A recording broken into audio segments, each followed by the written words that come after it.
Good morning, Storm Nation. A good week. Good week. Good day. Oh, for God's sake. Right. Hello, it's Friday morning. I am back from my little jaunt away. However, I'm not working today because it's my son's birthday. And I just remembered I haven't done a podcast. And before I go to Scarborough swimming, I thought that I better do a quick podcast. And I've done a LinkedIn post about it today. And it's very, very simple. How I increase profits by £20,000 by one simple tactic. And I can't take credit for it. It wasn't me. It was the great, brilliant Anne Ballard. I paid her for coaching 3 or 4 years ago, and something she said in the coaching call that really, really impacted me. And I begrudgingly did it, and it took me a long time to do it. I wish I'd done it earlier. And you was right. And it's simply not to give refunds. Not to give refunds. It's incredible. So normally in self-storage, people pay for 28 days or a month, depending on which system you use. We do 28 days. So if somebody moves in for 15 days, we give them 13 days refund because they didn't use that period. However, that's the wrong way to do it. Because customers don't actually expect a refund. They're paying for a period of time. And if they use a period, great. If they don't use it all, that's just part and parcel of the course. I'm sure I can think of a better example than this, but it's kind of like if you pay for a 3-course meal and you don't really want the first course, you don't get any discount for it, and you don't eat the first course, or you don't eat the pudding, you don't get any discount, you don't get any money back because that was the offering. The offering is a month self-storage, a month, 28 days self-storage.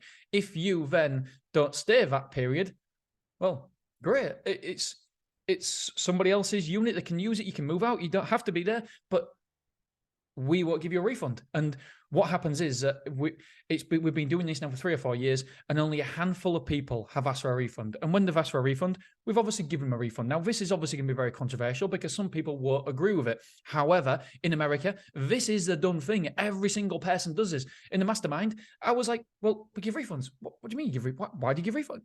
Why would you give refunds? Why? And it's bizarre for people to hear that in England, we give refunds away. And there is, I don't know what proportion of the big boys do it, but I know there is big boys out there, the bigger companies, who don't give refunds as well. And it was my team wasn't on board with it, first of all. Oh, Dean, don't feel comfortable about this.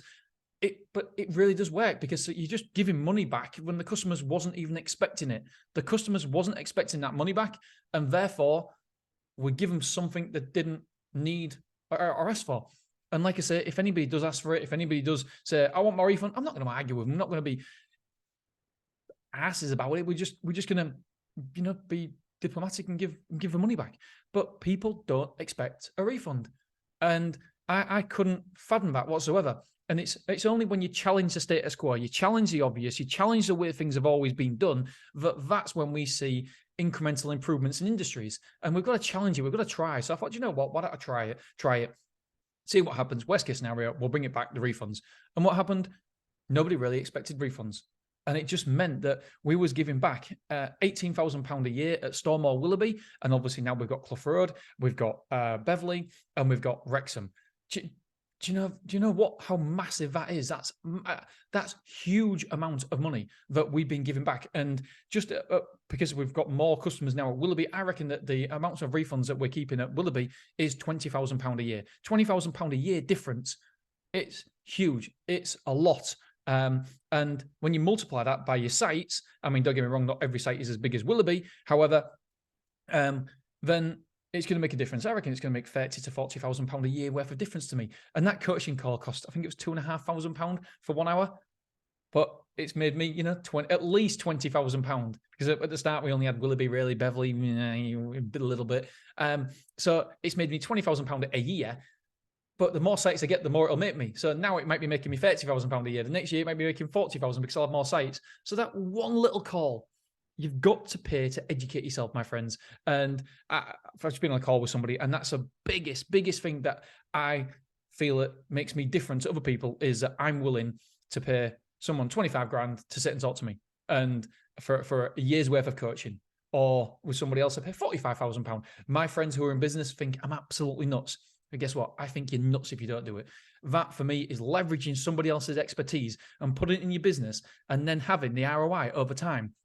I was talking to Dave Davies about this, and somebody said to Dave Davies, well, it's too much money. I'm like, yeah, but the problem is that people are thinking about it as a cost. Dave Davies isn't a cost. He's an investment. And it's an investment where I get an ROI from. And so using Dave Davies, I get an ROI from that, whatever it is, £1,000. I don't even know how much it is. I don't know. And so I get an investment, I get an ROI from that investment. But if you've got the mindset of learning, educating yourself, and mentorship is a cost, then you won't pay it. You won't pay it because you'll think it's a cost.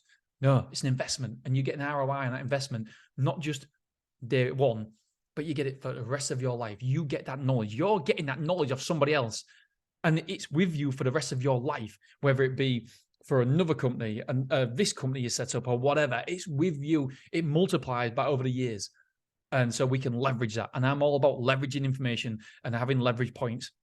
And information, education is one of the leverage points that I think has a biggest impact on me. So education is not a cost. It's an investment. All right, my friends, I love you. I appreciate you. Whether you do it or not, in terms of the refunds, it's something to bear in mind and something to make sure that we challenge the status quo. We challenge the obvious. We don't just do it because it's always been done that way. We challenge it. We look at it differently, and that's how we improve. That's how we iterate. All right, my friends, have a wonderful weekend, and I'll see you soon. Bye-bye. Ooh, now I'm going.